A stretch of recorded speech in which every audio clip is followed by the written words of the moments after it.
وآیۃ لہم الارض المیتہ، نشانی ان کے لیے زمین بنجر ہے، ایک بنجر زمین پڑی ہوئی ہے بالکل سنسان، احییناہا، ہم اس کو آباد کرتے ہیں بارش برسا کر، واخرجنا منہا حبا، اور اگاتے ہیں اس سے فصلیں، فمنہ یاکلون، اس میں سے یہ کھاتے ہیں، وجعلنا فیہا جنات من نخیل وعنب، اور کر دیا ہم نے اس میں باغات کھجور اور انگور کے، اصل پھل دنیا کا دو ہے، کھجور اور انگور، اور باقی جتنے ہیں وہ تابع ہیں، یاد رکھنا ہے۔ صحت کے بارے میں تو امام ابو حنیفہ نے شاگردوں کو وصیت کی کہ نہ کھانا، حافظہ کمزور ہو جائے گا۔ جس ملک میں صحت زیادہ ہے وہ سب لڑاکے ہیں، جھگڑے والے، دماغ کمزور ہے ان کا، یہ خبر نہ بلا میں نے جنگ جوڑائی۔ پھر علماء نے اس میں تعویل کی کہ شاید کچے سیب سے منع کیا، کیونکہ کچے سیب میں اثر ہے، اور جس نے آم کو پھلوں کا سردار کہا ہے اس کے باپ پر لعنت ہو،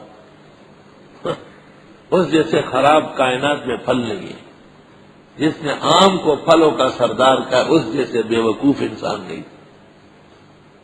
پھلوں کے سردار تو کھجور اور انگور ہے جس پر قرآن فخر کرتا ہے، آم کیا ہے؟ بلڈ پریشر اور شوگر والوں کے لیے کینسر ہے، اور تمام دل کے ڈاکٹر متفق ہے کہ آم کے موسم میں ہمارے 90% دل کے مریض چلے جاتے ہیں قبرستان کی طرف سیر سپاٹے کرنے کے لیے، کیونکہ وہ میٹھا پھل ہے اور اس میں بہت زیادہ طاقت ہے اور سب چیزیں ہیں۔ جنت کا پھل خربوزہ ہے۔ آدم علیہ السلام جب جنت سے نکالے گئے زمین پہ آئے اور توبہ قبول ہوئی 40 سال بعد، اللہ تعالیٰ نے کہا کیا پھل چاہیے؟ کہا ایک خربوزہ تو بھیجو، تو اللہ تعالیٰ نے خربوزہ بھیجا۔ حضرت نے ایسا کر کے لیا تو کہتے ہیں جس خربوزے پر نشان ہے نا 10، وہ اصلی نسلی خربوزہ،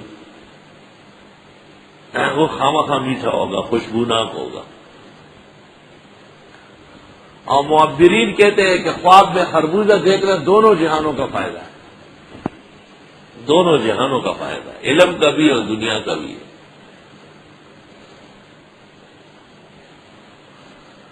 اور اکثر انبیاء علیہ السلام خربوزے لگاتے تھے، لوط علیہ السلام کے ابھی خربوزوں کا دور دورہ تھا۔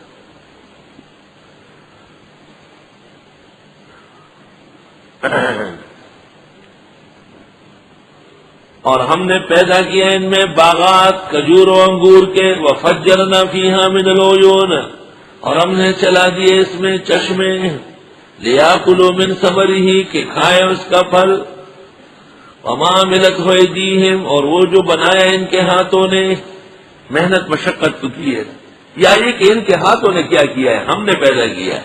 افلا یشکرون، اگر ماں نافیہ ہے تو نہیں بنایا ان کے ہاتھوں نے، ہماری قدرت نے پیدا کیا، اور اگر ماں موصوفہ ہے تو پھر وہ جو پیدا کیے بنائے ان کے ہاتھوں نے، یعنی بار محنت مشقت کے۔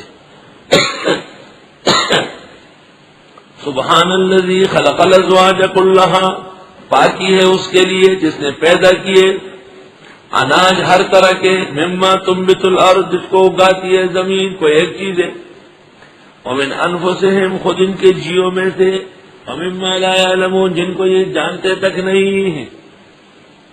اللہ اکبر۔ وآیۃ لہم اللیل، قدرت کی نشانی رات بھی ہے، نسلخ منہ النہار، ہم کھینچ لیتے اس سے دن، فاذا ہم مظلمون، پس یہ لوگ اندھیرے میں ہو جاتے ہیں۔ روشنی کی ایک چادر ہے دن، وہ کھینچ لیتے ہیں تو رات اندھیری ہو جاتی ہے۔ والشمس تجری لمستقر لہا، سورج چل رہا ہے اپنے محور کے گرد۔ یہ کہتے ہیں زمین چل رہی، قرآن کہتے ہیں سورج چل رہا ہے۔ سورج کا چلنا تو واضح ہے، جب رمضان شروع ہوا تو افطار ہوتا تھا 6:15 پر، اور اب افطار ہونے لگا 10 منٹ کم 6 پر، تو یہ 23 منٹ 25 منٹ کا فرق آ گیا سورج کے طلوع و غروب میں، تو حرکت تو معلوم ہو گئی اس کی کہ فرق ہو رہا ہے۔ والشمس تجری لمستقر اللہ. صحیح مسلم کی حدیث میں ہے روزانہ جب سورج نکلتا ہے مالک العرش کے سامنے سجدہ کرتا ہے. اجازت ملتی ہے تو اگلے دن طلوع ہوتا ہے. قیامت کے قریب جب سجدہ کرے گا تو اجازت نہیں ملے گی. فرجعت القہقرہ تو واپس پلٹ جائے گا قیامت پائے گا. اور تفسیر بیضاوی میں قاضی ناصر الدین نے لکھا ہے والشمس تجری والشمس تسجد لمستقر لها لمنشئها وخالقها. مستقر کے معنی پیدا کرنے والا، نشوونما کرنے والے یعنی اللہ تعالی. ذالک تقدیر العزیز العلیم، یہ اندازہ مقرر کیا ہے غالب اور علم والے نے. مصر کے اندر ایک عالم پیدا ہوئے ہیں، ابھی 20-30 سال پہلے مر گئے. اس کا نام تھا حکیم جوہر طنطاوی. حکیم جوہر طنطاوی. اس نے ایک تفسیر لکھی ہے 16 جلدوں میں. اس کا نام ہے جواہر القرآن. فی تفسیر الفلسفة الجدیدہ المقتبس من القرآن. لوگوں نے سہولت کے لیے جواہر القرآن فی تفسیر السائنس والاسلام کر دیا. 16 جلدوں میں ہے، ہمارے یہاں موجود ہے. اس مفسر حکیم جوہر طنطاوی سے حضرت بنوری نے جامع ازہر میں شیخ الازہر کی موجودگی میں مناظرہ کیا ہے، اور اس تفسیر میں انگریزی علوم کو عربی میں منتقل کیا. اور حضرت نے فرمایا کہ احسان کیا ہے آپ نے کہ بوجہ انگریزی نہ جاننے کے علماء ان سے دور تھے، آپ نے قریب کیا، لیکن آپ نے سائنس کے مفہوم کو قرآن کی تفسیر قرار دے دیا، جبکہ سائنس کا مفہوم بدلتا ہے. جو آج ہے وہ 100 سال بعد نہیں ہوگا، تو گویا قرآن کا مفہوم غلط ہو جائے گا. آپ کو چاہیے تھا کہ اس میں احتیاط کر لیں. حضرت مولانا رحمت اللہ علیہ سے کہنے لگا واللہ الآن افہم منک معنی ھذا الحدیث، آج میں یہ تفسیر سمجھ رہا ہوں. اور اخیر میں کہا یا مولانا البنوری لست بعالم ہندی بل انت ملک انزل اللہ من السماء لاصلاحی. آپ ہندوستانی عالم نہیں ہیں، ایک فرشتہ ہے جسے خدا نے میری اصلاح کے لیے بھیجا ہے.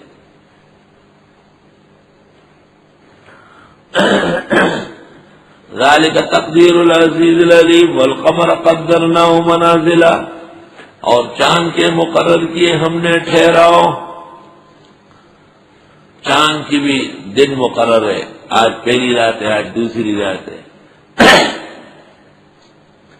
اور جب چاند لوگوں کے گھروں میں آ جاتا ہے تو رویت ہلال والوں کو نظر آ جاتا ہے.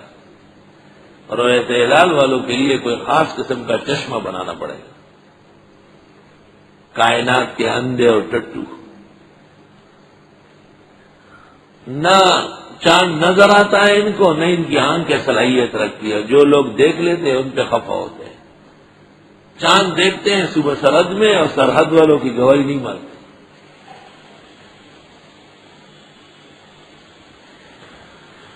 توبہ.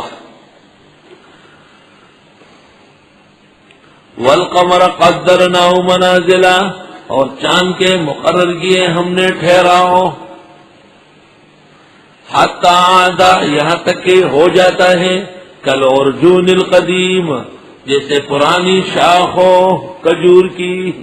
ارجون الغصن القدیم من التمر من النخل، کھجور کے درخت کی پرانی ٹہنی باریک ہو جاتا ہے.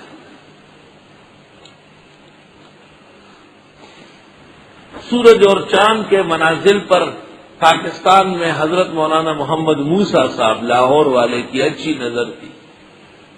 اب کچھ چیزیں بھی انہوں نے لکھی ہے، حیاتی اولا وسطا یہ وہ.